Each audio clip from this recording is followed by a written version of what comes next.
Amigas y amigos, muy Dear buenos días. friends, good morning. Bienvenidos Welcome to all to the launch of this impact study of COVID-19 in HRH and response in politics. This is a study that we have carried out in 5 countries of the Southern American region, in the countries of Bolivia, Ecuador, Colombia, Chile, and Peru. Welcome as well to our authorities from our ministries and WHO and PAHO and everyone that is following us by our mainstreamings. My name is Hernan Sepúlveda. I am director for the South American program of WHO, and I'm very glad to be here with you. Let's start this session with the words of the subdirector of the PAHO from the Regional Office for the Americas of WHO. Thank you very much for being here, Mr. Jajas Barbosa. Good morning. Under the name of the PAHO, we would like to greet all the presents to this event and thank you for being here and sharing this time in order to see the launching of the impact study of COVID-19 in the HRH and politics in 5 countries of South America. I would like to thank you the participation of Jim Campbell as Director of Health Workforce of WHO, all the representatives of ministries that has participated in the study, as well as the representatives of all health ministries of other countries of the region. I would like to greet all the consultants of WHO, the teams, health teams for the region, and everyone that is joining today. This study shows how the equivalent distribution of HRH help us in order to reach our commitments with the universal health. Besides commitments, there are still many challenges that we have to face. Americas, even before COVID-19 pandemic, had differences between the management of the health, human resources, and among other services. The lack of adequate services, the inadequate distribution of health services, the precarity of the level, pluri-employment, the quality of training, the work training and the policies and planifications were facing challenges, and everyone were visibilized during the COVID-19 pandemic. This pandemic highlights especially the limited availability of health workforce capable enough in order to manage the auto demand, as well as to the every office of health office in order of the pressure that they have to face a pandemic and that have to do it with a lack of budget FHRH, even because the health staff were affected directly by COVID-19. So even if the strategy of HRH for the universal access of health made by PAHO, the objectives of HRH of 2018 had resulted as a need of strengthening the availability and the definition of human resources in the region through policies and plans that has to be sustainable. COVID-19 pandemic has manifested the need of act urgently in this component for many of our countries. Health workers has been fundamental in order to respond to COVID-19. Pandemic has highlighted the lack of availability of HRH, that are missing of adequate work conditions, among others. Between 3.27 and 12.6% of health workers has been infected by the virus in Bolivia, Colombia, Chile, Ecuador, and Peru between March and December of 2020, which has affected negatively in the availability of health staff with the consequence increasement of workload of the available staff and the negative outcomes in their mental health. Now the resources are being increased while we're facing many of the countries different thirds or fourth waves due to variations of the virus. So even if this pandemic has highlighted the lack of HRH, the visibility of the risks to be on the front line of attention has made uh, that the way of on which countries hire and train health staff had to be changed and modified in the framework, legal framework in order to support the HRH while they're facing this high risk. So along with the WHO and the HRH of the Department of WHO in Washington has promoted this impact study and the politic response for 5 countries of the region, which is Chile, Colombia, Ecuador, Bolivia, and Peru, which is studying the impact of COVID-19 in HRH in the response of politics in 5 aspects: the strategics of response, the estimation of the necessity of human resources in health, the availability in order to increase or to maintain the HRH, protection and support measures for HRH in terms of security and health work environment, the control of infections in training, vaccination, and financiation. The results of this study offers a systematization of policies and strategies that were adopted by the participant countries in order to face challenges that comes from COVID-19. The knowledge and the lesson learned contributes to give evidence and to align objectives that are priorities around the protection and the care of the HRH of the whole region, as well as to highlight the necessity to improve the investment in human resources of health as a priority strategy to strengthen the resilience of health systems, ensuring their continuity, the optimum functioning, access, and adequate coverage towards the user population. Starting from the outcomes of this study, the WHO and the PAHO has started a dialogue process for the construction of policies where technical teams of health ministries has actively participated.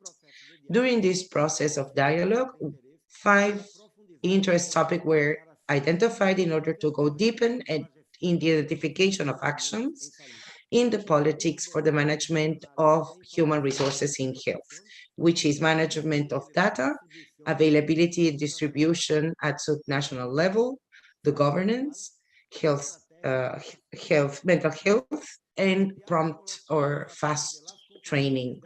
The dialogue that has started from these outcomes has allowed the exchange of facing strategies in order to better measure impacts of COVID-19 in the health sector, along with the politics that were applied by different countries in order to prepare the human resources in health in order to face health emergency, plus the management policies in order to make these institutions more resilient and be able to discuss different public policies issues at sub-regional level. So we hope that these experiences with this collaborative work between the technical teams of different health ministries of the different nations in order to look for the politic response in order to strengthen their human resources can be replied in different other countries of the region, going deeper in this topic matter in order to go further or approach the universal health that we would like to achieve. We know that during this year, we know that WHO has been with these 5 countries in order to identify in among these 5 topics all the politics response. So without further delay, I would like to leave you with the experts, and I would like to thank you for your participation. Thank you. Thank you to Dr. Barbosa. We have some technical issues. I would like to apologize for this.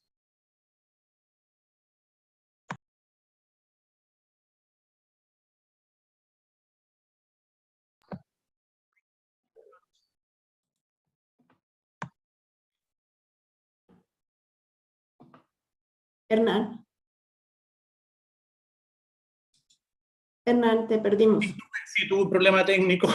Yes, sorry, I have some technical issues. My connection got down, and this is part of the going on live show. So thank you very much, Dr. Barbosa, for your kind words and to present the main topics of the initiative that we have, that we are carrying out. As it was said, this is a study that was carried out along with WHO.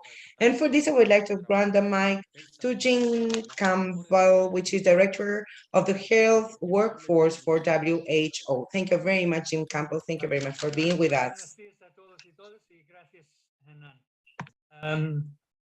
Doctor Rabas Barbosa, Subdirector Organización Panamérica de Salud, señora María del Carmen Calle, Secretaria Ejecutiva del Organismo Andino de Salud, los representantes de los... So thank you very much to the WHO, the PAHO. Thank you very much for the countries that have participated to this study and other participants that come from other parts of the region.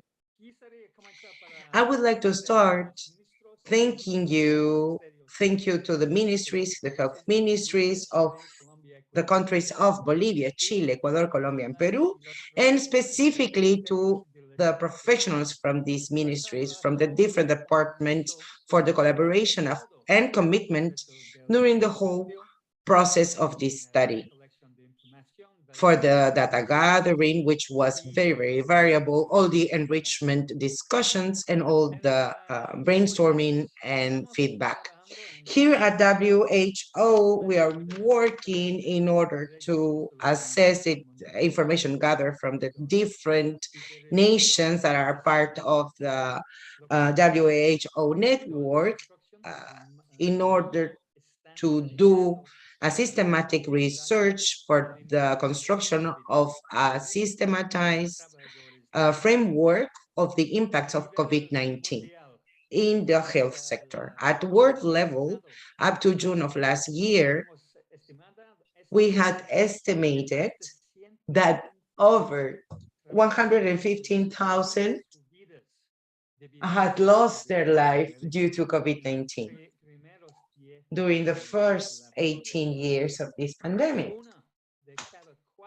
One of each 4 health workers had experienced mental health issues due to high levels of stress, the excessive burnout due to the type of work and activities, among others.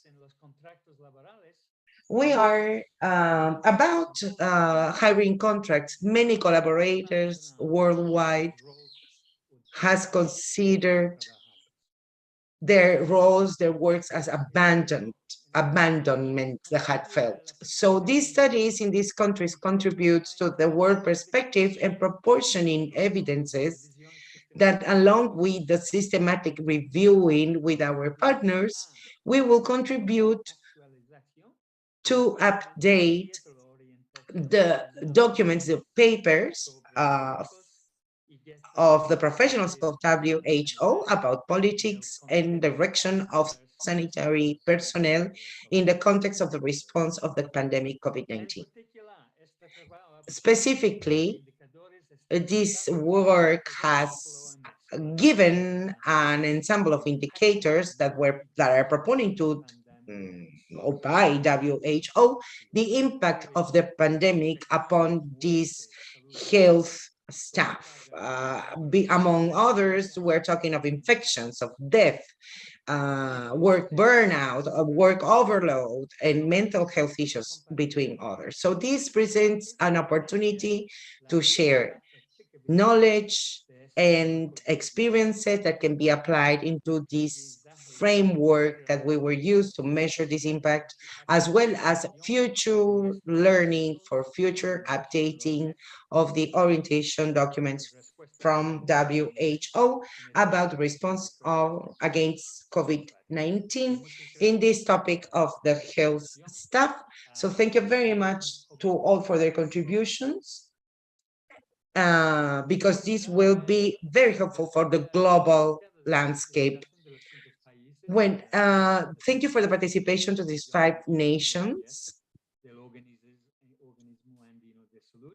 as well as a collaboration with the ORAS, the Organismo Andino de la Salud, plus the organism of the Pan American Health Organism, because they had contributed with the progress of the national capabilities of the identification and analysis, much more complete about what was the impact of COVID-19. Data and information results, it is giving us new knowledge and new perspectives to carry out the dialogue about international politics, and as well to assess and analyze different countries. And for this represents a good collaboration in the health sector.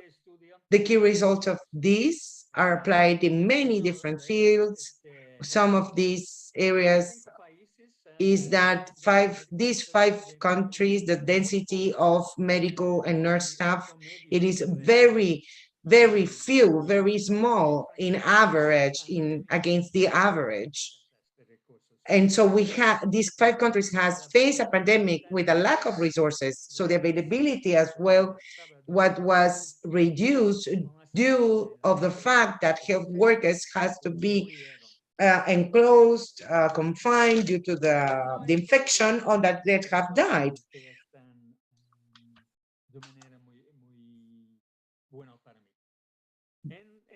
So between the 5 countries have shown results that are not good.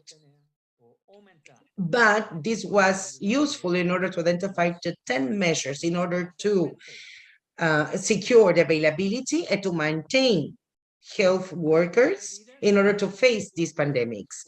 Among these, the 3 measures more applied was the recruitment of health workers, the reassignment of health worker for the exclusive attention of COVID-19 cases, and the employment of foreigner or recently graduate professional or students, hiring students or recent graduates in order to face the pandemic. And these 3 measures, we see 3 measures that were applied worldwide. As the same way, there were identified other measures in order to reduce the infection risk, which is where we're called prevention risk, in order to support the health worker as well. In order to implement vaccination plans, some of our countries, part of this study, were calculate the potential of vaccination as a measure of performance of the human resources of health, or for 2 doses per hour or 3 doses per hour. And these estimations, however, are the differ if we're talking of urban or rural areas.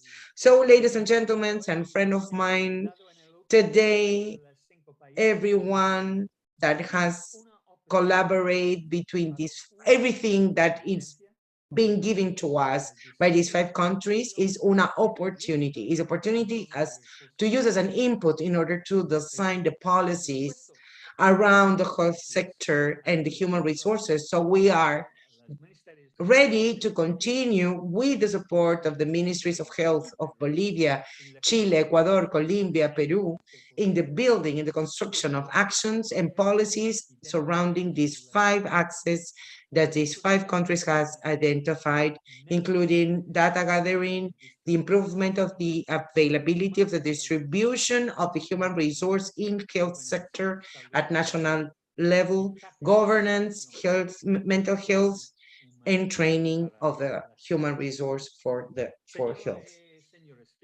So, ladies and gentlemen, finally, I would like to thank you to Juana Paula Bustamante and to Hernan Sepúlveda, which are both leaders from PAHO and WHO, and has been proving so during these months and years, and they are continuing leading a great team on these 3 levels, in the 3 levels of WHO. So thank you very much and see you later. Thank you very much, Jim, and thank you to Dr. Barbosa and Dr. Jim Campbell for their greetings and their words about this encounter, that are a reflection how this work has been a collaboration between PAHO and WHO. So we have mentioned that health ministries has had a very important role, and this was said by Jim Campbell and Dr. Barpos as well. So the work of this human resources team was as well very well being carried out by ministries, and one of these is Dr. Gomez, which is not wasn't be able to be with us, but he had left his greetings through a video that we're going to screen in this moment. So if you can screen the video, please. Thank you. From Fernando Luis Gomez, which is the Ministry of Health from Colombia. Thank you very much.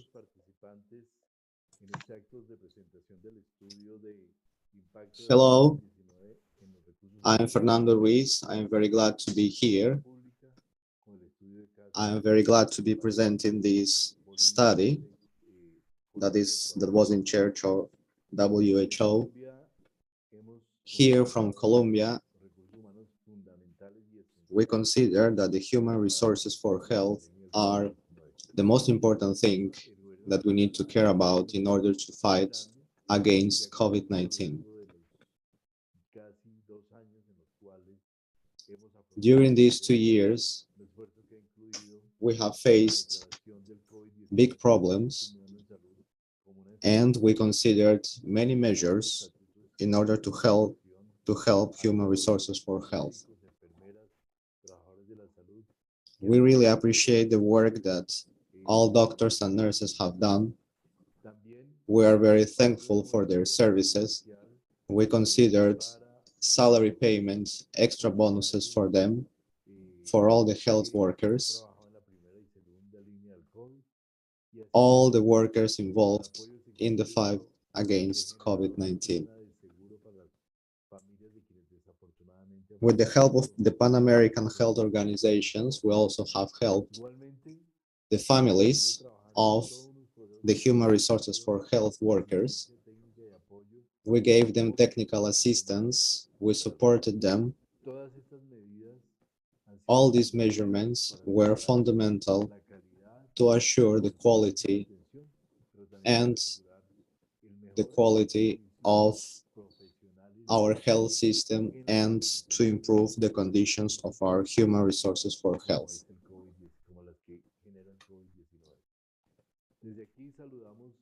Here from Colombia, we welcome these kind of movements, policies that are oriented to help human resources for health. Here from Colombia, we have all our support. We support our human resources for health. We thank all the society, and we are glad that this topic is important and is regarded for many institutions.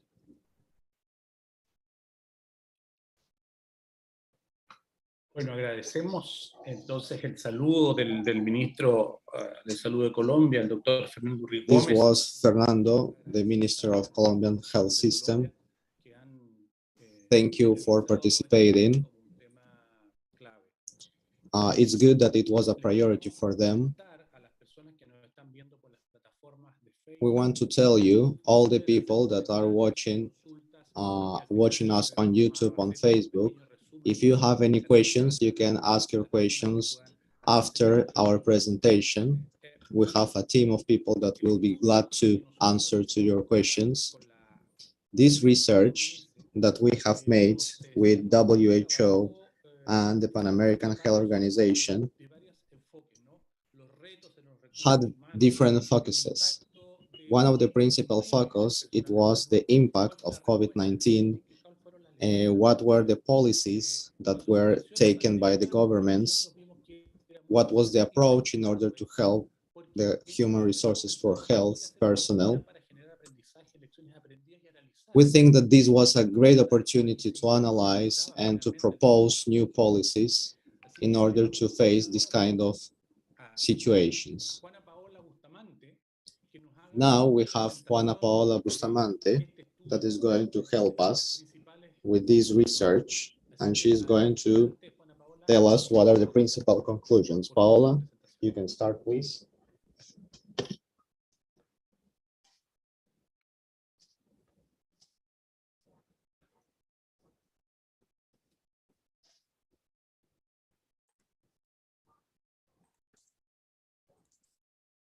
Muchas gracias, Hernán.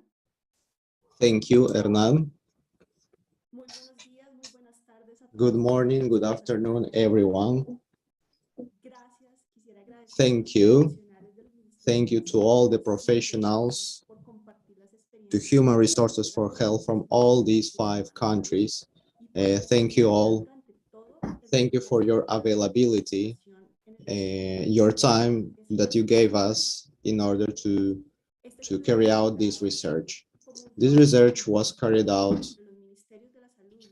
by 2 organizations and the local health systems. We coordinated with the Pan American Health Organization and obviously with the WHO, and the result is these are the results that we present after carrying out the research. What are the responses of what were the responses of these governments in this situation? From March to April 2020, we were at home, in some countries at 6 p.m., in other countries at 7 p.m. or even 8 p.m. in different countries. People went out to their balconies and started to thank to all the personnel that was helping in that situation. So we knew in that moment that there was a big problem that impacted a lot our health system. In many countries, we had to stop our services, our health services, because of the lack of medical personnel. So the conclusion was that we needed to give solutions to help and improve the performance of the human resources for health. This personnel was vital for vaccination. It was vital for the implementation of the vaccination. Today, we're going to explore different topics. First, we're going to see what are the health workforce challenges in this region. How were affected the human resources in this process? What was the impact of COVID-19 on HRH? What was the answer that gave the governments in these 5 countries? Then the policies, the response, and the lessons learned. So what were the challenges in the region? The situation in the region was very peculiar. It had 3 different characteristics. First of all, we faced the fragmentation of health system. In this region, we have different systems. We have multiple funding sources, different subsystems in the health organization. We have various types of health services providers. We have public providers and private providers. So there are many challenges to coordinate and then to articulate all this work. Also, in spite of having many policies to face this availability of personnel, we had problems with hiring HRH. This was due to different variants by level and subsystems. We had challenges in coordination and effect of regulation. Also, the availability of HRH wasn't not so good. Also, the density of doctors and nursing personnel per population, per 10,000 population in the 5 countries are much lower in every case in these 5 countries than if we compare it with different countries in this same region. We have multidimensional factors related to COVID-19 that affect the HCWS. availability and distribution, health, working condition, social and well-being. Many of these employees, medical employees, didn't have good contracts, and all of these had a lot of consequences in the health of the population. Also, we have estimated that the deaths from COVID-19 were much higher than they were reported really. So the estimated was much higher than the reported to the WHO. In spite of the fact that we have all these numbers collected, this information collected is very, very vital for developing policies. The deficit became more critical due to infection and lethality. Between 3.2% and 12.6% of HRH have been infected by the virus.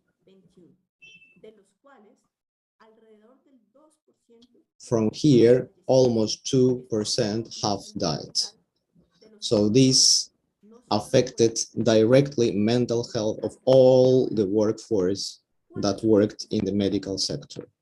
What was the political answer? There were some policies that were carried out. There were 3 plans. We can divide it into 3 different plans. First of all, the countries were trying to find information about the human resources for health. They started researching about other people that were related to this sector, other people that could help in this situation. The models were very, very different. First of all, there was a review and updating of measures. They had to strengthen and boost the response capacity of the health system.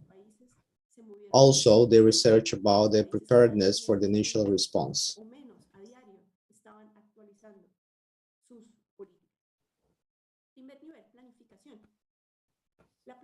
First and most important was the planification. The planification is vital to give an adequate response to this problem. These 5 countries had a deficit of 34,000 people in the health system. For example, in Bolivia, there were more than 7,000 people needed to treat all the cases in the primary health care. In the case of Chile, there was a total need of 17,000 people to treat COVID-19, estimated on the basis of increased numbers of ICU beds and hospital admissions. In Colombia, there were lacking almost 4,000 people in the health system. In Ecuador, we had a similar situation, almost 3,000 personnel lacking in this system. The numbers in Peru were very similar, almost 3,000 people needed to face this problem. Hopefully, we gather this information and these countries have collected this information before. To the end of the year 2020, there was a need of more than 70,000 people in the health system in this region. What were the measures to increase or to maintain the medical workers in the sector? Basically, 10 measures were applied. First of all, recruitment of HRH. Second, the reassignment of this personnel. Also, employment of students. Additionally, they extended the mandatory community service. They started to hire people that were retired. They modified work shifts. They started to call the armed forces to support, international cooperation support, and of course, they tried to gather volunteers to help in this problem. So they created faster and more efficient hiring pathways to simplify or eliminate procedures. Recruitment was the key in this problem.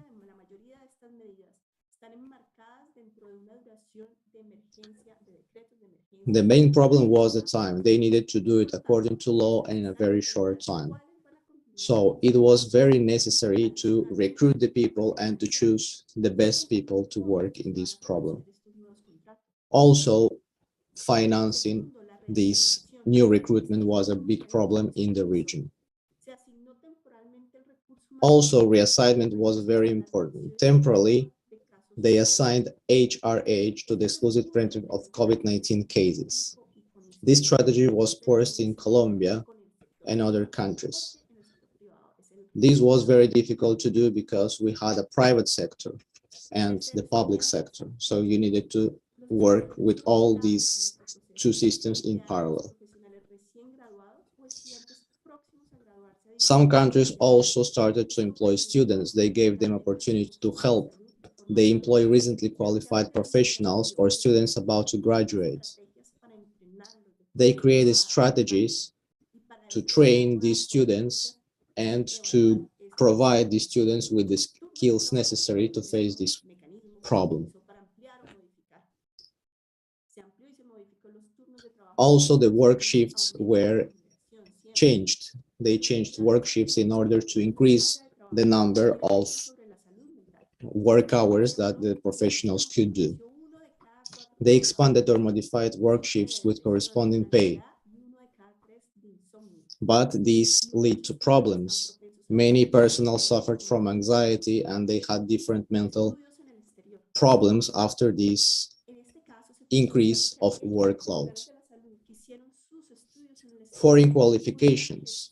They facilitate the entry into practice of health professionals who studied medicine abroad, either by expedited validation of their qualifications or by dispensing with validation altogether.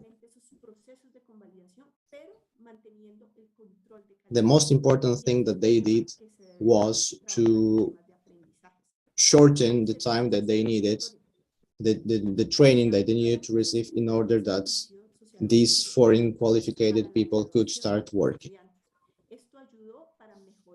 Community service.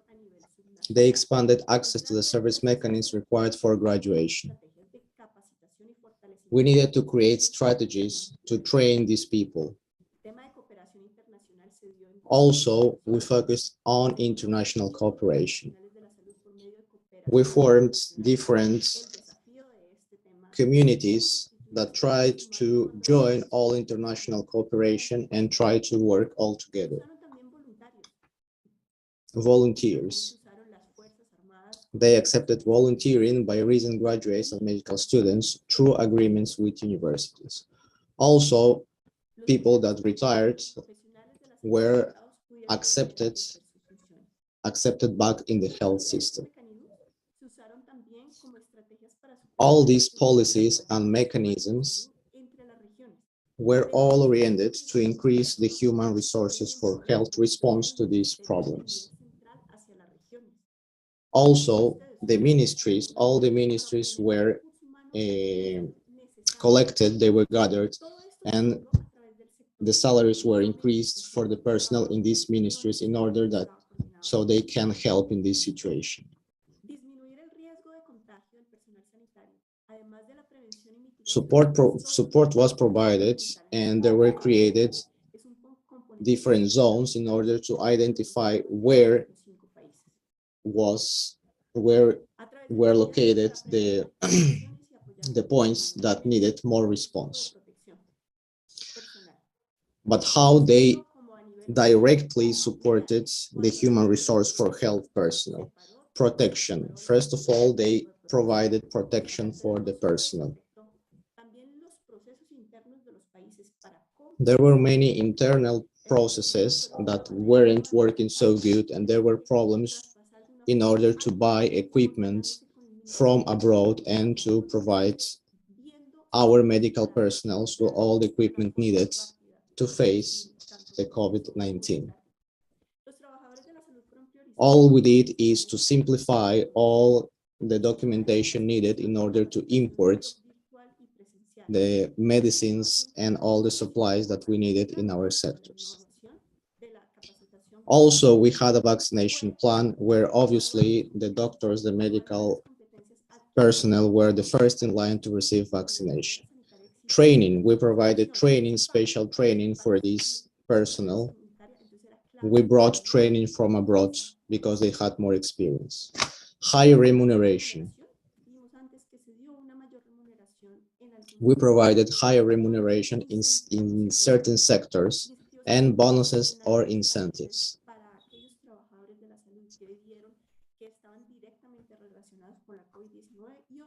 The higher remunerations weren't applied to all the medical personnel, only to the personnel that was directly involved in COVID-19 cases. Also, we gave certain economical incentives for extra hours and others. Occupational disease. We tried this problem with the express test. We provided this personnel with express tests in order to decrease the occupational disease. Mental health. Mental health was a key point in this fight against COVID-19. In some countries, like in Peru, we developed guidelines in order to monitor and supervise the mental diseases that our personnel faced. We divided them into risk groups and treated them separately. We provided them with life insurance and detection tests.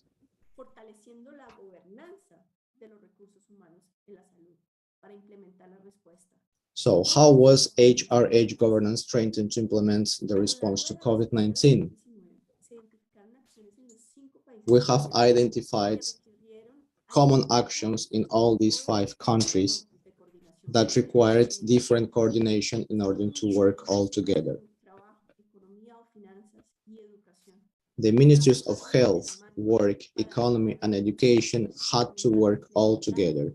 They had to create common policies in order to face one problem. Also, in this region, we needed to coordinate the work between the private sector, the public sector, and the local administration. What were the lessons learned? The lessons learned was the use of information. We learned how to use information and where to direct it. Coordination among sectors. Possibility of increasing employment, use of telemedicine. What are the challenges? The use of data and information analysis for HRH planning. We needed to collect the data. We collected the data, but we didn't have specialists to analyze properly this data. We need more analysts to analyze the data. Coordination among sectors. The challenge is to improve the availability and distribution of HRH at the subnational level. We learned that we needed to increase employment, but the challenge was to provide stability and social security for this personnel. We couldn't provide job stability for all these medical workers. We hired a lot of people, but we couldn't keep them in the system. We gave them contracts for 3 months. They didn't have good working conditions.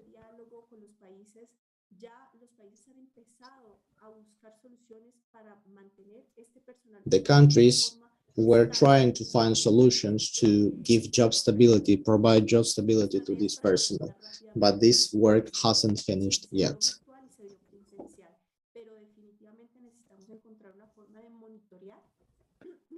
Also, we learned to use telemedicine. We switched from face-to-face medical attention to virtual online medical attention. But this is also a challenge. We need to strengthen the use of telemedicine after the pandemic through documenting and sharing experiences. Another thing that we learned is that these problems are not only physical. Mental health was very affected in this group of people. The challenge is to evaluate all these people and to provide them support, not only in this moment, but also in the future. How these results are being used by countries. They help us to identify the impact of COVID-19 and the policy response. Also, this data strengthen capacities to identify and analyze HRH challenges. Also, we need to promote dialogue between the countries in order to design policy, decision, and actions.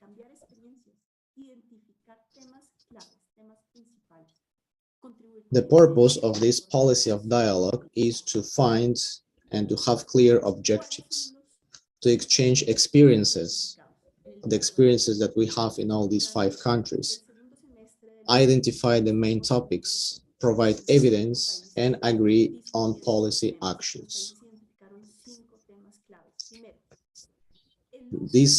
After the dialogue of these 5 countries, we identified 5 most important topics. First of all, the use of data and information analysis for HRH planning.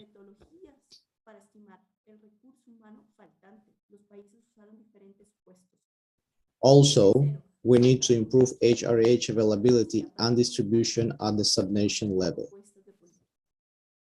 What was the problem? The problem is that we have collected this data, but we didn't have the capacity of analyzing all this data and having good results.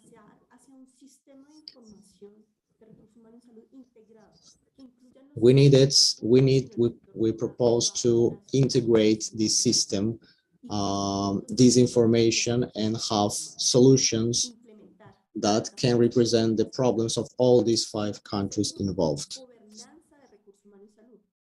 HRH governance. We have big challenges. How to coordinate, how to do it fast, how to manage efficiently these processes. Topic number 4, HRH mental health. First of all, we have data that mental health was affected, but we don't know exactly how. We don't have the complete picture. We need to continue researching on this and, of course, to provide solutions. Also, we need strategies to rapidly train HRH. For example, telemedicine, training online are the new policies that we're trying to implement.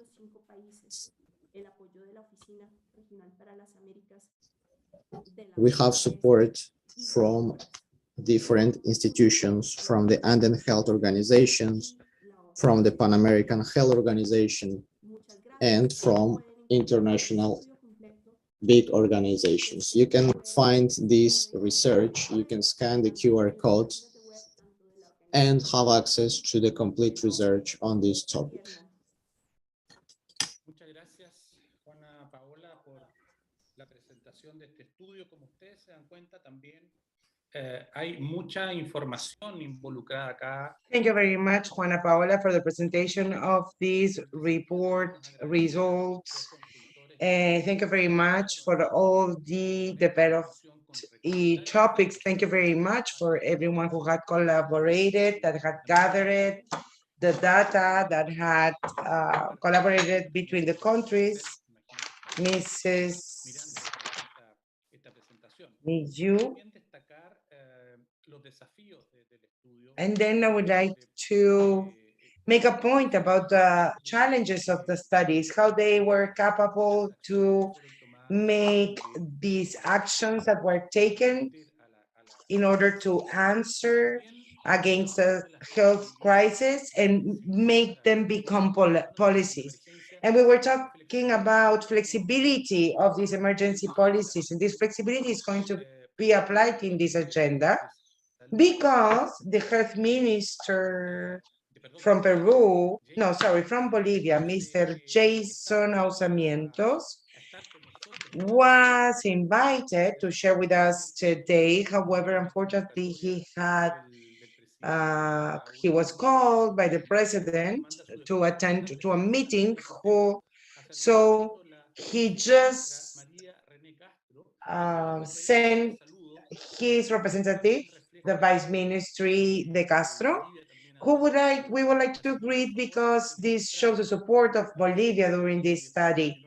So, Minister, the floor is yours. Thank you very much. You have the floor, and then we'll continue with our agenda.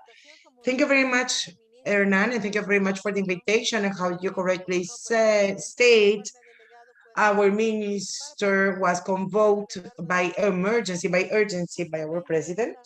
So he wasn't able to be part of this meeting that is showing the outcomes of the impact in human resources of the pandemic COVID-19. As we all know, all the nations have to respond it somehow, so we were forced to generate in somehow mechanisms in order to answer the necessities of the population. So obviously we have a lot to learn about this pandemic since allow us to carry out a situational analysis of the health status of each country, as well as letting us know where to put more effort against a possibility of a next pandemic. So it's a challenge that all countries has to work into, not only about equipment, human resources, but as well as the strengthening of the health systems.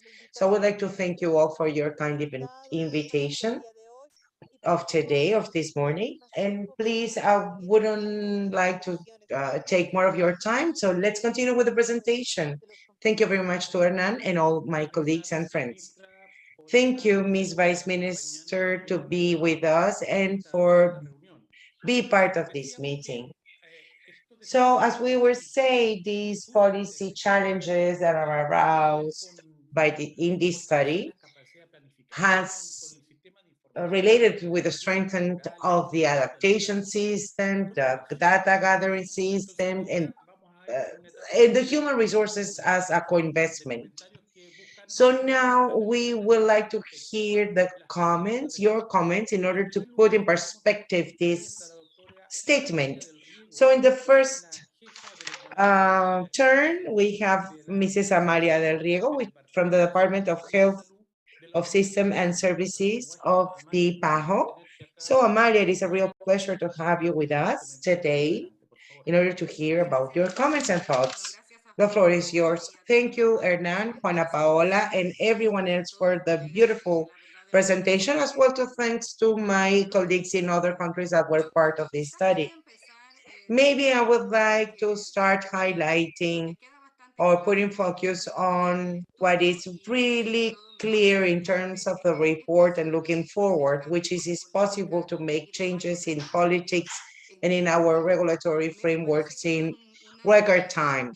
This is a key idea, a key thought in order to continue with our carrying it out our country, our work in the future, because as you see, as was proven by the report, this was a challenge. The changes made in countries that were in debate for many, many years, and they couldn't be made before this urgency or emergency situation. So it is relevant, as Hernan already said, is to highlight that the main challenge from now facing the future is that these policy changes that has been carried out so far, because they can be more, because this pandemic haven't ended yet. So during the pandemic, put it in place, can become as something sustainable on time that will allow in somehow to go further and not as to recovery, but by us to design the conditions to overcome challenges that we have before the pandemic, put it into all the lessons learned. Some initiatives from that you have presented that we have to put focus on are related on the facilitation of this articulated work between the health ministries in order to fit these measures that at the end allow us to promptly put in place initiatives as with the recent graduates and specialists and pensionees in order to be part of the task force, the workforce, the specialization as one of the requirements for the professional exercise of the medicine profession during crisis. So I would like to talk about how these foreign or the health professionals that were abroad, how they could start to exercise their career with a much more faster convalidation system that were applied by countries like Colombia, Chile, and Peru. And with this, they strengthen first the first line of response against the pandemic. So it is important as well to repeat how the efforts made by the nations in acquiring personal protection equipment that were specific for each level of crisis. And it's true that there was a lack of these implements on the first year, but we saw how on the second year, the access of the health staff were improved, as well as other measurements of personal protection as taking into consideration mental health of health workers or attending some other specific needs of these health staff. So I consider that another key element it was the strengthening of knowledge and training of the health staff about the prevention and the treatment of COVID. This was a new disease. We weren't prepared for this. So the effort made, it's really giant in order to train the health staff and the HRH, taking advantage of technology that we used to have on hand before, but maybe we didn't take into consideration or we didn't use in the same measure. And in some many other cases, the salary improvement and the economical rewards that were part of the some ministries updates. As for example, in Colombia, they use some measures like projects related to security, social security, acknowledging COVID-19 as work disease, occupational disease, or labor disease. So, and also related with the planification of necessity and the prevention of necessity based on information systems that must be robust.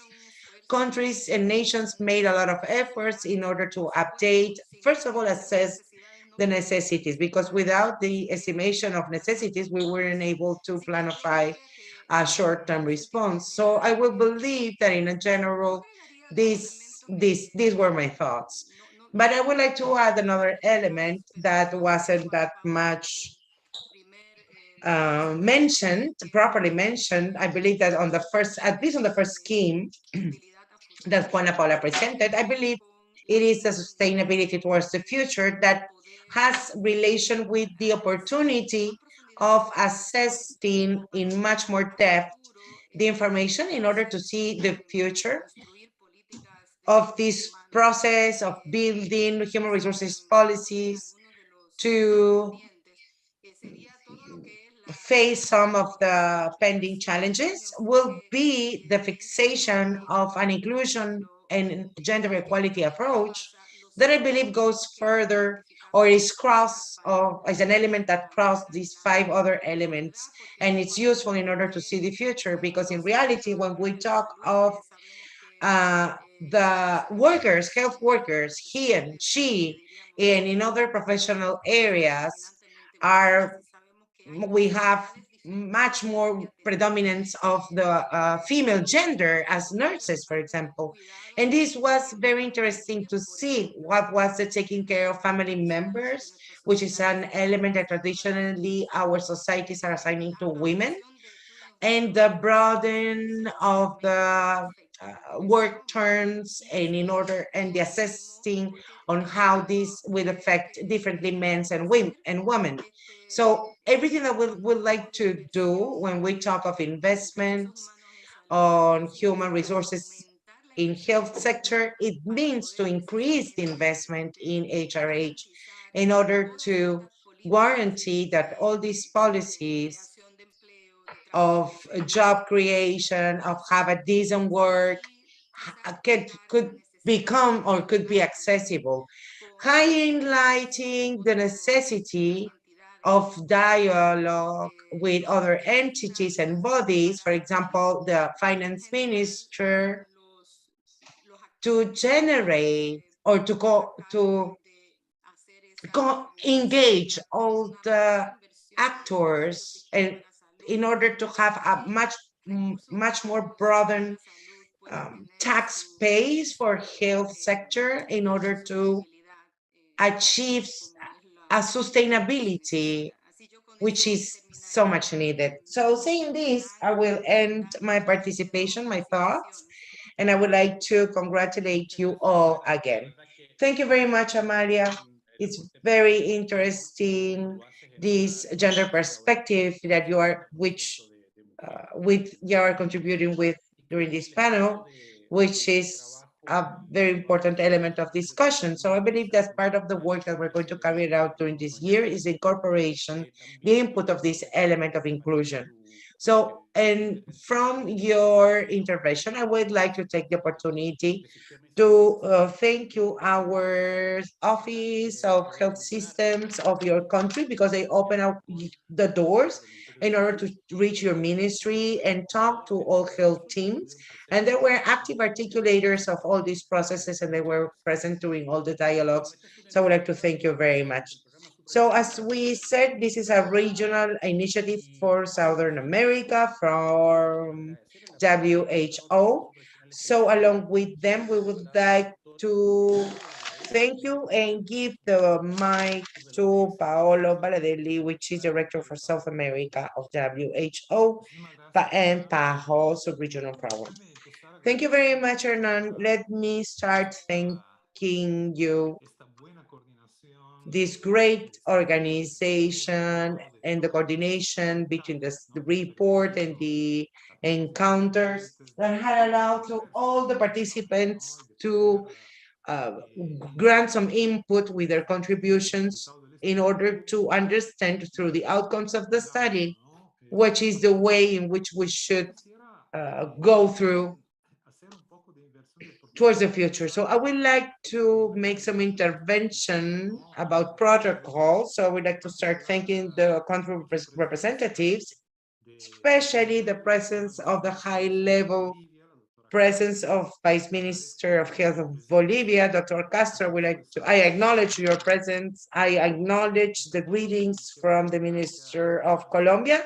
And I would like to thank you, all the other representatives from the health ministries of Chile, Ecuador, and Peru. We as ORAS, as WHO, as PAHO, we are supporting the study. However, the fundamental stakeholder or actors that has been in a much more deep analysis about what was their experience during COVID, about the HRH, were the health ministry. So I would like to thank you, because it's through the evidence that we can improve as well as getting ready. As we know, we don't know how much longer this pandemic will last, or if we have to face some other pandemics. So I would like to think about this, our sub-director, Mr. Barbosa, which is the soul of this study, as well as Dr. Fitzgerald and Amalia, which is representing him, because our health entity in Washington was crucial in order to work hand by hand between all of us, as well as Dr. Campbell from WHO and the doctor that has presented the results, Mrs. Juana Paola Bustamante. So I would like to acknowledge the very important presence of the Executive Secretary of ORAS, Dr. Calle, Maria del Carmen Calle, who's collaborating very closely with a lot of synergy as an integration mechanism with all these countries from this sub-region. So thank you very much, Mari Carmen, to be with us and for actively prepare with us the next steps surrounding this studio. So my small thoughts up to this point of these encounters, I'm going to be very brief about it, and I will like to focus on the 5 lines that were defined or identified by the dialogue spaces that were held by these countries, and that starting from the outcomes of this study, this put focus on the areas that need intervention and that need promptly a plan to be designed in order to start accelerating or speeding up the improvements in the HRH sector. First of all, as it was mentioned already, it is data use and data analysis for the planification, because I would like to make you aware that this is the first WHO report in the initiative and response of COVID-19 against COVID-19, and that looks for the planning of the health human resources in order to have to grant them much more support. So in order to reach that objective, it's very important to maintain an exchange of expertise about nations in order to share indicators, methodologies in a way in which we could work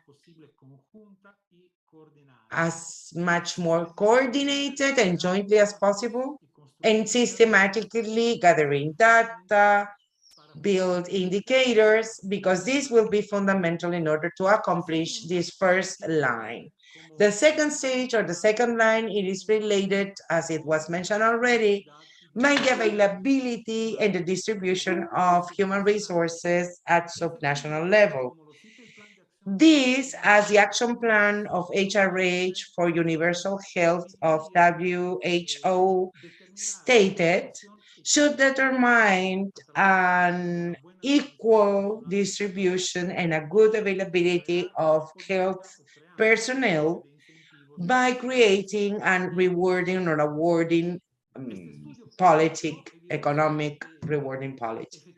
So it is crucial to mention that the inequality and the unavailability of health staff, it is something that it's happening in different countries. However, if we consider rural areas against urban areas, we notice that it's not proportional. The presence of health staff is not proportional, and this determines a difficulty in the access of health of the populations in these different geographical locations, as well as how it is different when you are at the city, the availability of these health worker, if we want to make a comparison between residential areas and other areas. So we have to be very attentive in order to decrease any gap and reach to a better proportionality.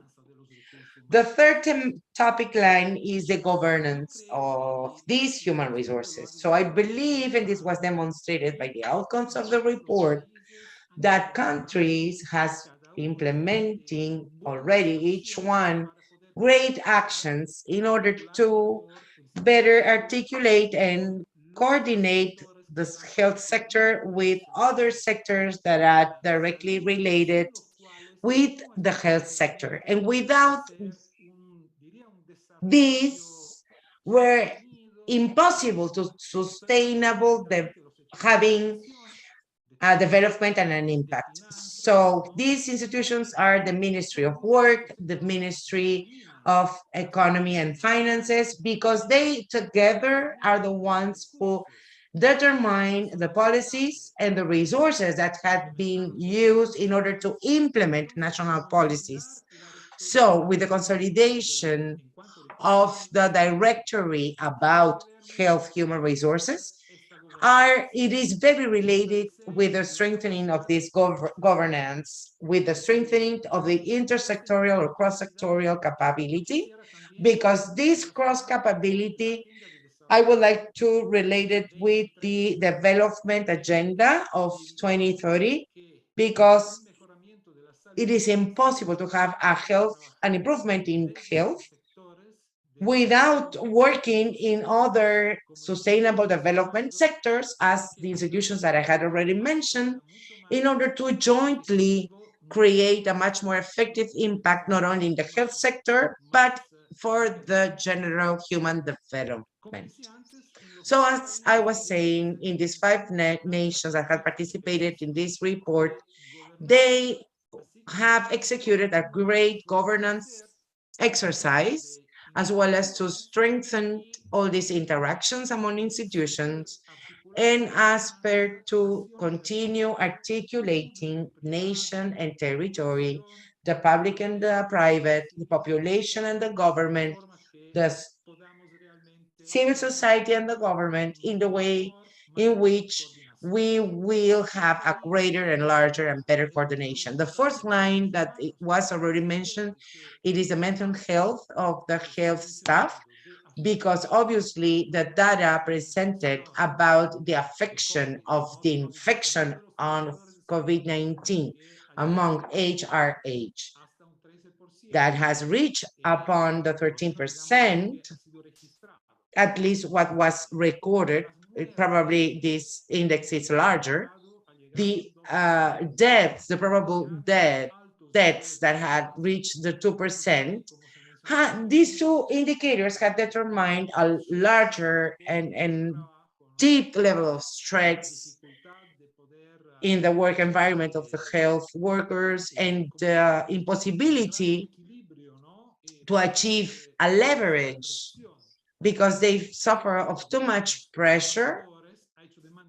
So this has made the stress levels to go beyond the regular limits, as well as long shifts, excessive workload. These are all factors that they have been accruing, and they have result in depression, insomnia, burnout, and post-traumatic syndrome. So we cannot forget that during these emergency situations and times, we suffer as well of verbal, oral harassment, discrimination, and some other problems where there were lots of, obviously, lots of necessity, but lack of presence of health staff. So these are the first four issues. I would like to stop here. However, where we are able to build good and strong guidelines in the countries, the mental health, it is one of these guidelines, and that will shorten this gap as well, in order to support our staff, which have become the heroes during this complex COVID era. So the fifth line, it is related with training, and there are different techniques for this. Obviously, we have worked a lot on trainings during the pandemic. However, now we have to see a way in which we will be able to create, especially using the online tools and the virtuality, how we can accelerate the participation of universities, scientific institutions, professionals of health, that along with government and international institutions, they together, we were able to give improvement in the knowledge and skills of our professionals for the management of the pandemic, as well as with other similar situations. So we'd like to stop here. So Hernan and some other colleagues, I'm ready for your comments. And I would like to say before I go to say to my friends and my colleagues how we were the greatness to working together and to continue with this in order to design a plan using all these thoughts and ideas in order to make them become, especially these positive experiences of the countries, in order to generate this much important and relevant acceleration in order to improve the situation of our HRH. Thank you very much. Thank you for your comments. We thank you a lot. These topics that Paolo has mentioned are the topics that we identified during the process of dialogue between the 5 countries. These processes are oriented to the future, and it's not by chance that these 5 countries are members of the WHO. And we need to coordinate, to work more, to agree on meetings between WHO and the Andean Health Organization. Now we have Maria Calle, that is the executive director. Please. Hello, I want to welcome you to this meeting. I'm very glad to be present here. Thank you for your attendance, members of WHO, from the Pan American Health Organization, and the members of the 5 countries that were involved in this research. When we participate in this kind of studies, we believe in joint effort that is going to lead us to a big solution to this topic. I want to thank Paolo for his words. The topic, the problem of human resources for health, is a key topic, is a vital topic, and this topic is going to articulate our work for the future. This is true, it's true. These are not just words. The human resources for health is the key for any improvement in our health systems. We want to contribute to health, the health system. We are 166 million people that are inhabiting these 6 countries, and we need to strengthen the health organizations of these countries. I want to emphasize that we work together with WHO and other organizations that contribute to guarantee the health as a right for all humans. We want to eradicate inequality. This is our main priority. My organization has 6 members, and we did gathering of information from different organizations. We spoke and worked with the Andean countries that were affected by this COVID, and we have 5 main topics.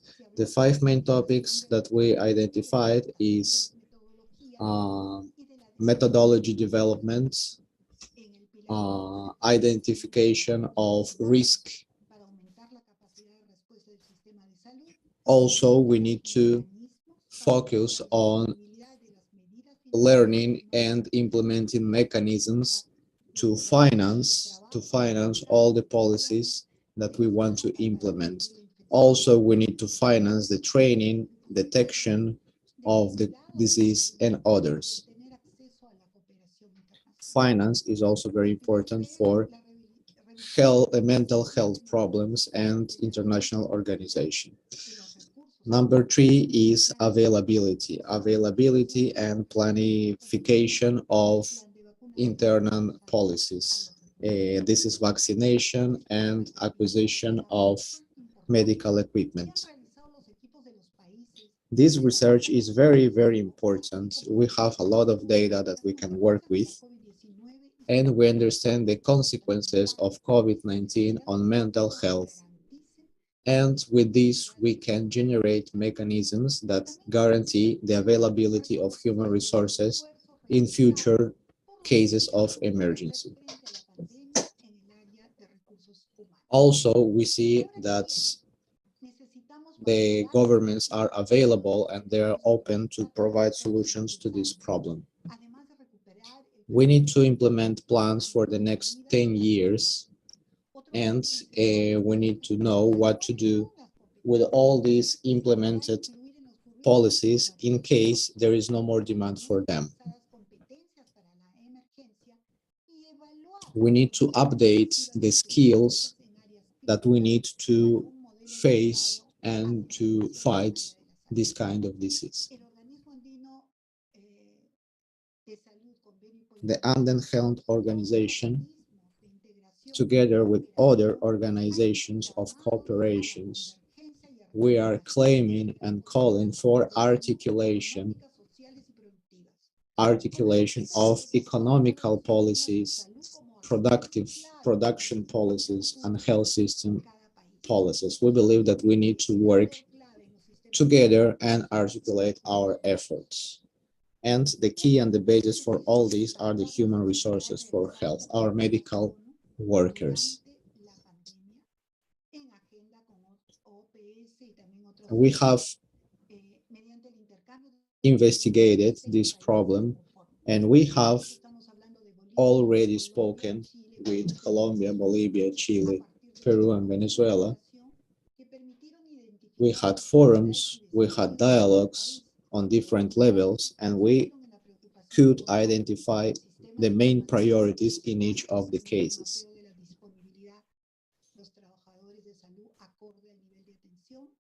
The availability of the personnel was low, but we identified when and how we can increase the availability of the human resources in the health system. We spoke about mechanisms that can accelerate the integration of graduated people to start working as soon as possible to help in this situation. We had 3 webinars in 2020, in September 2020. We did it in September 2020, in February 2021. In December 2021, we had different forums and summits in which we exchanged ideas and tried to come to integrated solution. We had the participation of universities from all these countries. We spoke about the integration of volunteers, of community workers into the health system. We had a virtual course for regulation and development of policies with coordination with the Andean Health Organization. We had experts in human resources from all these 6 countries that were highly committed to our problem. Se toman decisiones en la elección de los puestos de trabajo por parte del personal. We identified which are the problems that are facing the people that are joining into the health organization that are not medicals and don't have enough experience. We are trying to deal with bureaucracy and to make it quicker, to make this process much faster.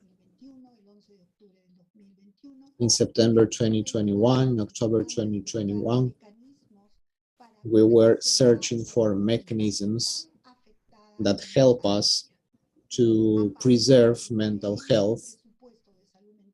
We invested money in programs that help mental health of our personnel. In 2022, the Annual Health Organization worked with the results.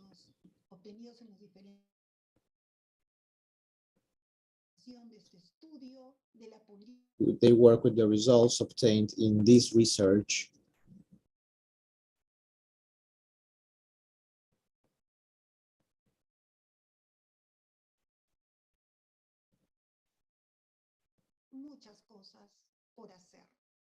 And there are still too many things that we need to do.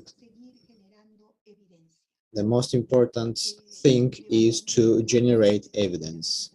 We need to generate more results, more data. We need to gather and collect this information, analyze this information, and to measure what were the improvements made by our experts and our agreements. We need to gather and systematize all the information that we are gathering, and we need to carry out more researches to understand what is the process of enrollment of new people into the health system and the people that are quitting these organizations.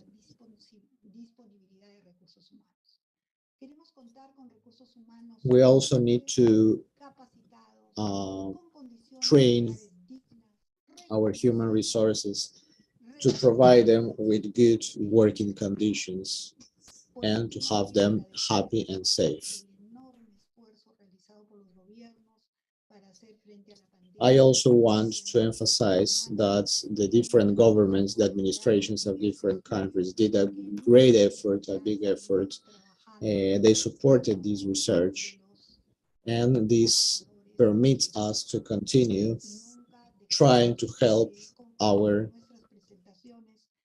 human resources for health. I want to reiterate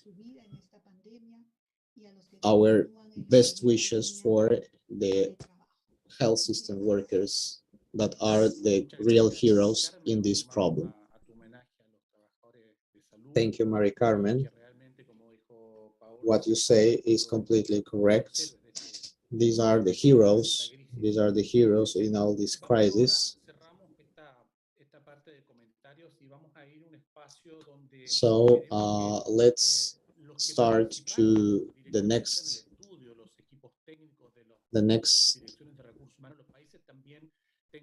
part of our meeting. We want to exchange information, so now you have the opportunity to ask your questions or to comment. So we have gathered some of the questions that we saw on the platforms like Facebook and others. So we have this kind of comments.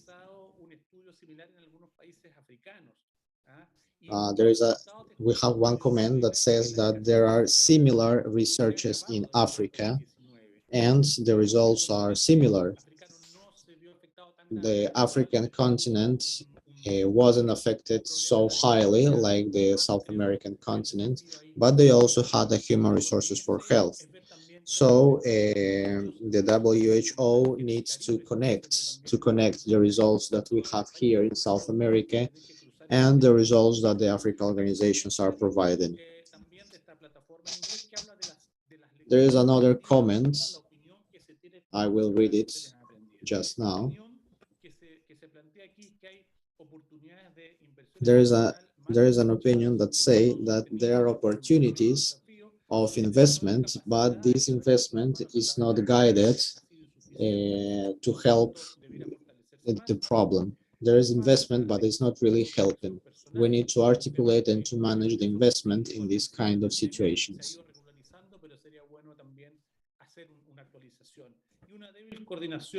Also, we need to update the data that we have on the investments of these countries. These are the comments that I can provide before you start commenting or asking questions.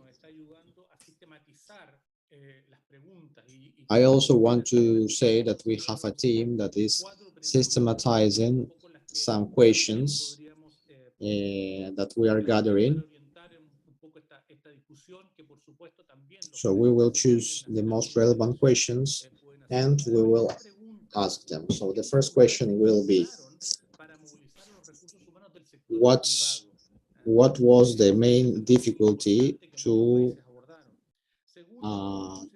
work with the private sector? Second, how was carried out the work between the central government and the regional government? Third question, how did you help for mobilization to move personnel from one region to another region? And about the collegiates or the schools, the medical schools, what was the part from these organizations to solve this problem?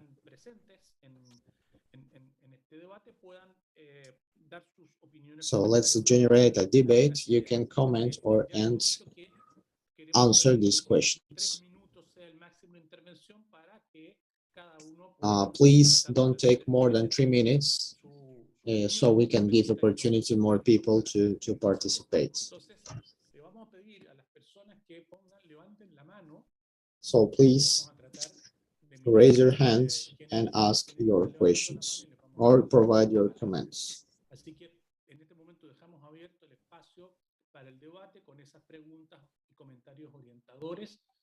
La persona que quiera, por favor, que levante la mano y estamos, obviamente. So just raise your hand in case you want to intervene, especially the participants from the health ministries. It will be a pleasure to hear them during this discussion panel. Thank you. Vamos a ver si alguien se atreve a dar el inicio. En los diálogos eran bastante... Someone that wants to volunteer, because at the beginning you were all chatty. Maybe you want me to select a volunteer or you want some few more seconds? Okay. Hernan, what do you think to repeat again the topics that we're going to debate? Yes, our topics related with the difficulties for the mobilization of specialized staff, if the invitations at regional or central level. Oh, we have Rodrigo Diaz from Ecuador that is raising his hand. Rodrigo, the floor is yours. Good morning to all of you, ladies and gentlemen. I am hearing a little bit of the data. I'm hearing the presentations of today. And it makes us re-experience all the process that we had faced with our human talent here at the Ministry of Health in Ecuador. So I would like to highlight some ideas that I consider that are key. First is how such a large crisis, such this one, generates such a faster changes in systems that are so big as ours. So in very short periods of times, we were able to do many, many things against the pandemic, applying changes that were big, but that had marked a point in order to start the planification towards the future.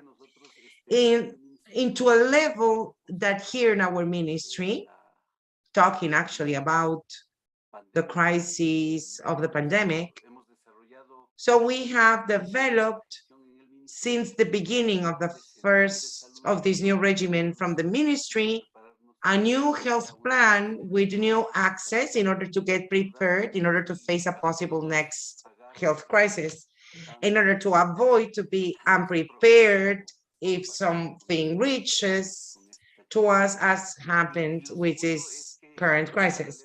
And the second aspect is that in parallel to this national plan, we are just working on the development plan and the national training plan for human talent in health sector.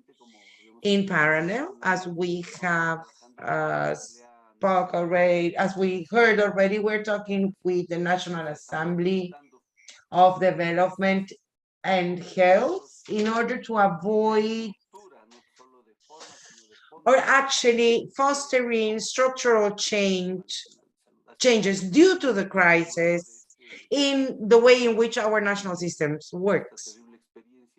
Because after experiencing this very, very awful experience, our systems now are strengthened.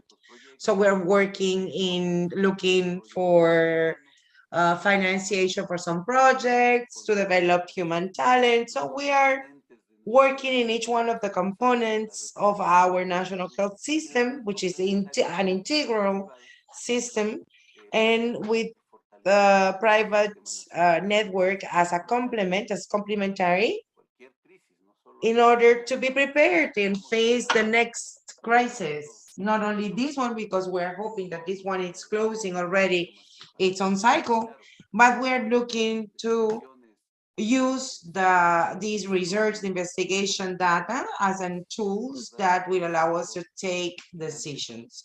So this is the giant gift or input that you reached through these investigations. So I would like to thank the whole team. I worked with them since the beginning of the process. However, since we had participated, we had the purpose very, very clear due to the data that was able, or that enable us to take the best decisions, intelligent and smart decisions. So from Ecuador, all of the support and all anything that you need is under your disposition. We had decided already to strengthen this idea of our human resources observatory for our country, which is, and this will be a way to use these topics, these items as an input to into our laboratory. So the best, I wish you the best. Thank you very much. Thank you very much, Rodrigo, as National Director for the human talent of the Health Ministry of Ecuador. Thank you very much, because all your support was shown since the beginning. And thank you to all your team that gave us lots of support since the beginning. So I would like to say something about something that Dr. Calle said during her presentation.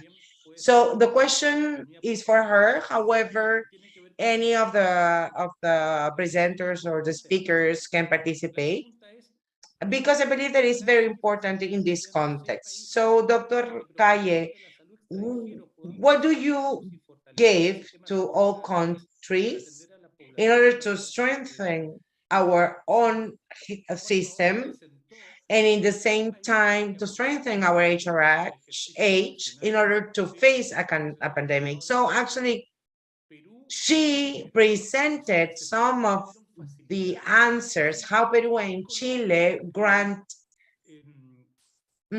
possibilities for the exercise of the profession, and they were much more flexible. So the other countries didn't took this initiative. However, I believe that this is a good topic in order to complement this debate, how this professional exercise from professionals that were abroad, the possibility to start their office, to start their practice in these countries, it was very interesting. So if someone wants to raise the hand and say something about it. Maybe Mari Carmen, you want to answer about this? If you would like to answer the question, because it's something that you said during in your comments while you were sharing your thoughts. Yes, personally, the integration topic for me is something very important, and is the reason of the health responding in policies, and something that, and the biggest response was on human resources. So we had debate this issue. So we consider this issue from the training, and something very important that we acknowledge is the necessity of having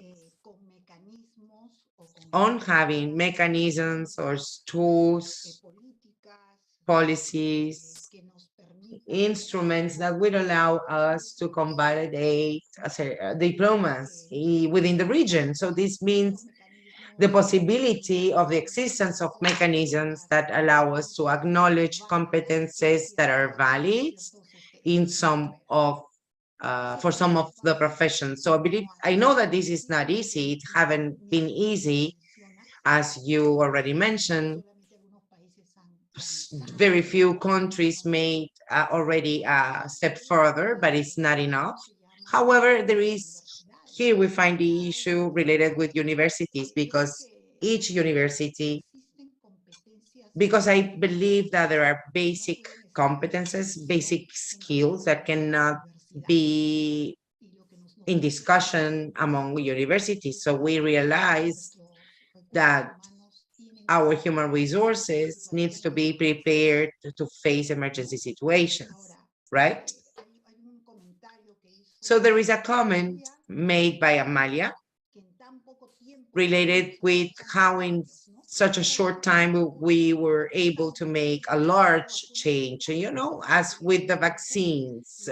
So in a very short time, we were able to develop vaccines, and these vaccines are going to be available for a long time. So, but it's not only, this is not a matter of time, because this is not a faster issue. But I believe that the tools that we should apply for the convalidation of professional diplomas will allow us in some point to have a larger availability or much more flexible availability of human resources. Being honest, Venezuelan immigration, how many professionals have left that country? So it was depending of it depends on any country and any foreign affairs policies of every country. However, the availability of a mechanism that will allow us to leverage their status in our countries will change things. And this is a work that we cannot be standing alone. This is a work where we have to engage universities, because we're talking of changing in curriculums. We cannot help professionals or issue professionals that are not agreeing or they don't fit with the reality. So we should assess a high level of specialization worldwide, not only for the not only the primary health care should be the base. So the requirements of the different countries and their own universities are changing, are very different. So we should standardize. Now we have new variants. Now we have Omicron hitting, damaging very young children. So now we have a space for specialized pediatrists. Something that happened with cancer a little bit. We don't have that many surgeons that are pediatrists, and there are oncologic surgeons. So I believe that here we should try to build these skills, these tools that will allow us to convalidate these medical professions or different other professions. And this transition politics, because everything is a result of a transition due to the pandemic. So only the ones that deserve to be long term should be like that. So this means a human resource on the long term. Thank you. Sorry, there is a microphone on. However, thank you very much, Maria Carmen from Machu Picchu. I hope that you don't have problems with the highs in the high Andes. Well, but this is another issue, very interesting, related with contracts of people that have their diplomas from universities abroad. So since we have the presence of representatives of different countries, because we have colleagues from Peru, from Chile, I don't know if Marisabel is still here, maybe they can tell us about the results of this initiative. También otra pregunta que me parece muy importante también resolver es ¿cuál fue el impacto que tuvieron So it's related to the impact of these economical rewards or incentives that can be used and can be executed as well. So someone from Peru or Mincha, they might tell us a little bit about this because our colleague from Chile, I cannot see her. She's not joining us. Maybe someone wants to make a comment about this such important or relevant topic. Someone wants to raise his hand and participate. Yes, hello. This is Javier Loaiza that is greeting you from Peru. Yes, Javier, the floor is yours. Yes, definitely. As it is shown by the report since the beginning of the pandemic, since the month of March of 2020, an extraordinary reward was implemented for health staff or HRH that was vigent from March 2020 up to December of that year, and then was extended a few more months through or towards 2021, the first months of 2021. So this reward, this incentive for all health staff that it was for assistance in the first step, and then was extended towards the administrative staff, allowed us to implement staff for COVID areas that had some specialization. So we increased the participation of staff because there was a very important desirable rewarding for these ICU areas and some other specialized areas as diagnosis labs, etc. And this was a strategy very important that involved an investment that meant a very strong investment that was implemented at subnational level. So we considered this as an immediate strategy in order to motivate as well at the same way to the HRH to deploy, to mobilize from their origin areas that were not by the relations that they have with the attention of what level of patients during the pandemic, in order to change their workplace and in this way closing the gap in human resources that we used to have back then. So that measure was implemented since the beginning of the pandemic on March of 2020 up to March of 2021. So it was a whole year that this was applied and we got very great results. Great, Javier. Thank you very much for your intervention and for your comments. We have another comment that we received by our platforms that it says about that they are in favor of the updating of profiles in order to close gaps in human resources, especially for nurses staff.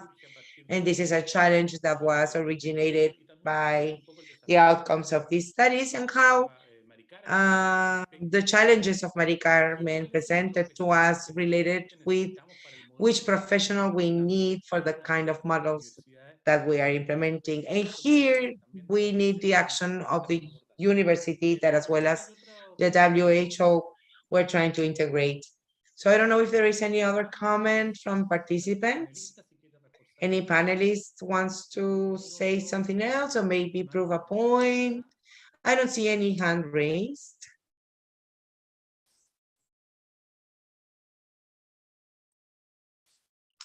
Amalia, adelante, por favor. Amalia, please, the floor is yours.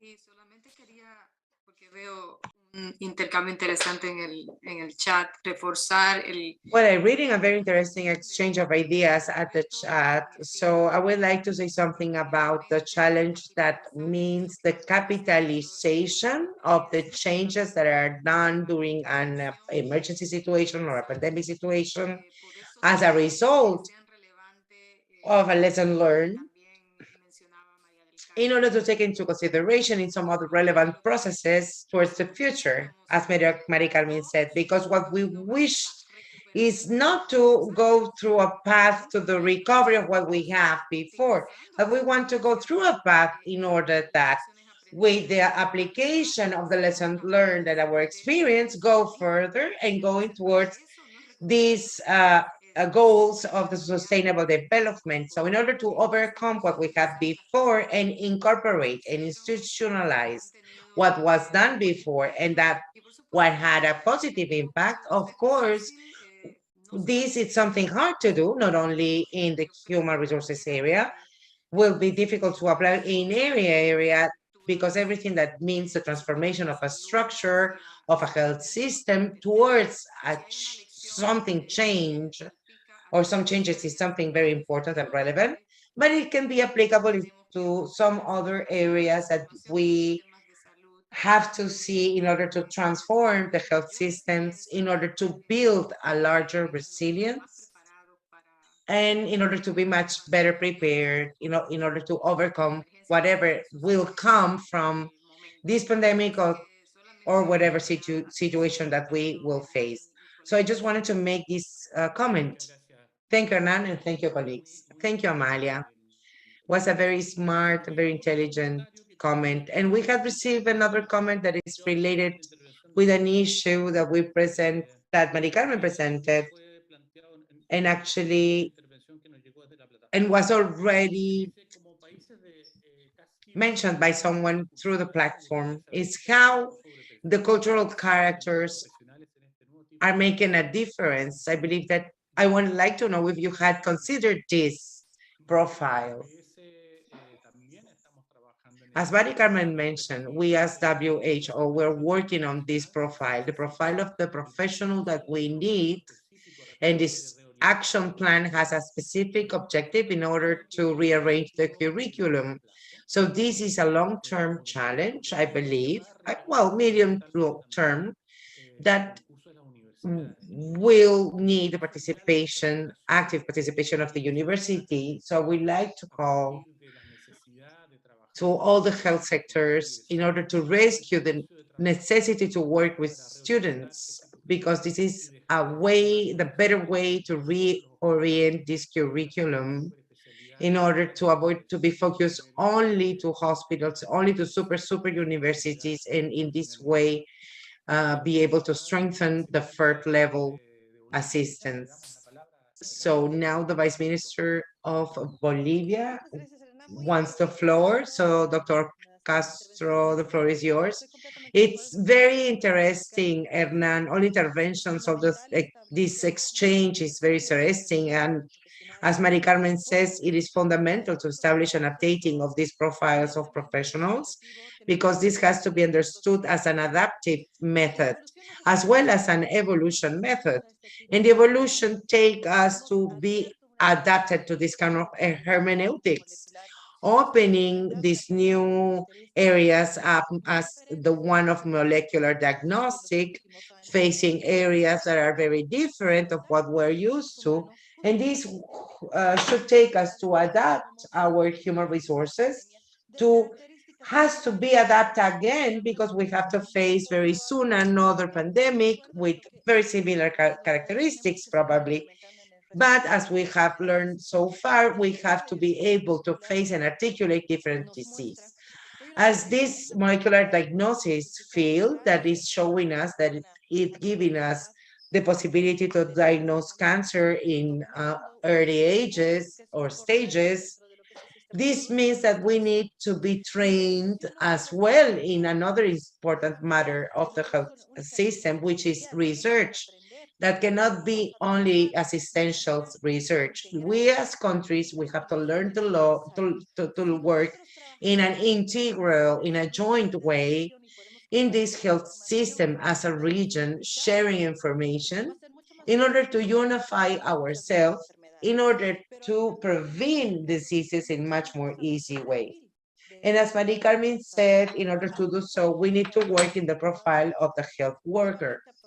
And with this, we have to rethink some aspects if there are just certain groups, the ones that are part of the health system. The molecular biologists are very far apart of the health system. However, we have seen after this genomic assistance how important is this re-engineering, this gathering of new information, this rebuilding, in order to relearn with with the thoughts, with the teaching of these pandemics, in order to do the next steps. And actually, this is something that we cannot go without because the society is not going to allow us to do so without taking this learning, which is fundamental part of the health system to leverage many of the professionals, give them new capabilities, new knowledge in order to go further, everyone together in order to improve the health systems in our countries, regions, and civilizations in order to guarantee that in the future we will be able to respond because we know due to this Omicron that we're taking steps further because researchers are saying that this can jump against the species again. If this will occur in very few years, we will face another virus that will generate a new infection to the population. However, today we have the mechanisms and the lessons learned that will allow us to continue going further without going back of what we have today, because that scenario is not there anymore. Because even if we want to go back, we cannot be able to take back our health system back to those early stages. So we need all the regions to be together in order to implement continuous assistance to our human resources and of many areas besides health, because they are very important and we have to continue going further, aligned with to be able to adapt health systems and improving them with the right HRI in order to respond to the requirements of our people. Thank you, Hernan. This is all from my point. Thank you, Maria Rene. This is a very fundamental topic, which is the role of science and investigation in order to face this crisis. And I believe that these are two spots.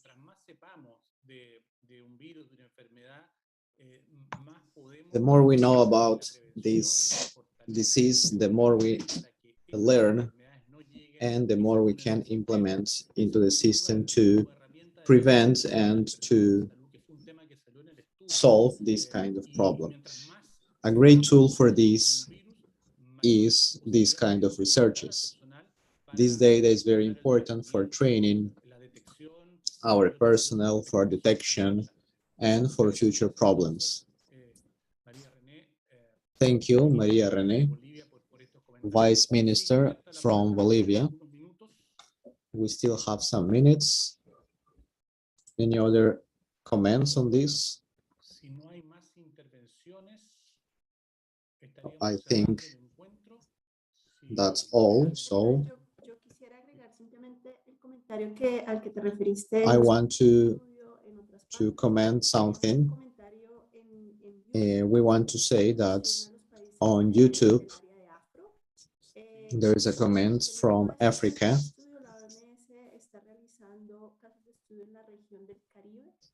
So WHO is also working on the Caribbean countries. So we will have data on Africa, on the Caribbean. So we have a lot of data. There are more than 20 companies that were participating in Africa.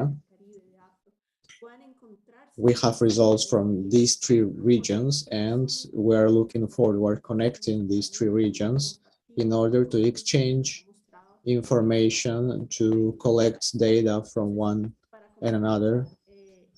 We can complement and have a bigger picture. Perfecto, muchas gracias, Juana Paola.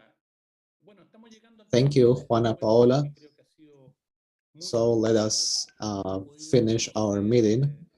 It was a very productive meeting. We de debate, los comentarios han sido muy exchanged data, we had conclusions, we came to some conclusions.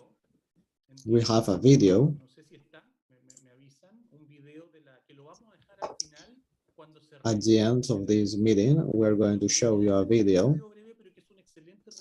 It's a very brief, very short video, but it's a good sum up of all this situation. I ask you to turn on your cameras in case you can, in case you are not in pajamas. You can please turn on your cameras, and so we can have a picture. So once again, thank you to our second director. Thank you for your support. Thank you for being here in this meeting. Jim Campbell, thanks a lot. His presence shows the support that we have had from WHO. Very constructive job that we did together. Thanks a lot. Amelia Del Riego, thank you for joining today. We reiterate,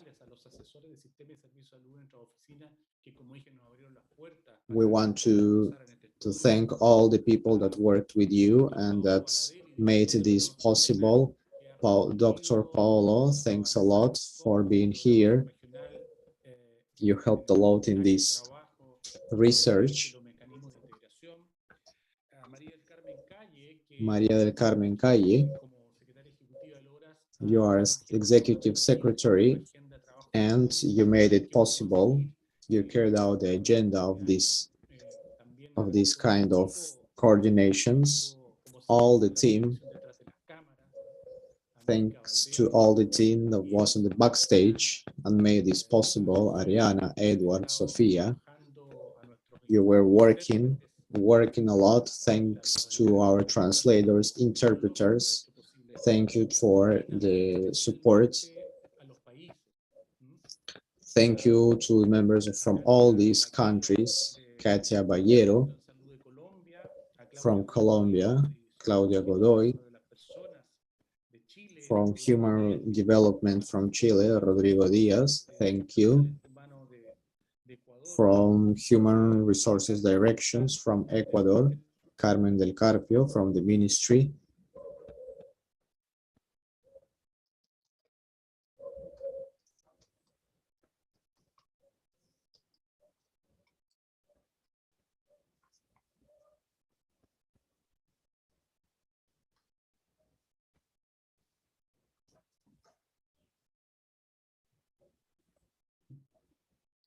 Con esto,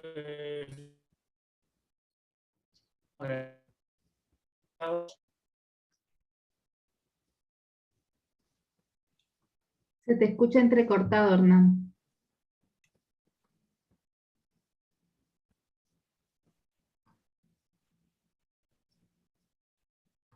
me volví a caer. Acá el wifi no es muy bueno. Sorry for my Wi-Fi connection. I think Maria Carmen wanted to say something. No, it was just to tell you about your connection. Well,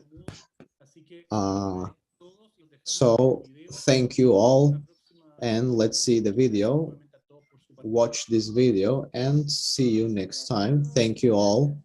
Thank you for joining. Thank you all. Bye. It was a great meeting. Thank you. Bye. Abrazos a todos, vean el video. Chao.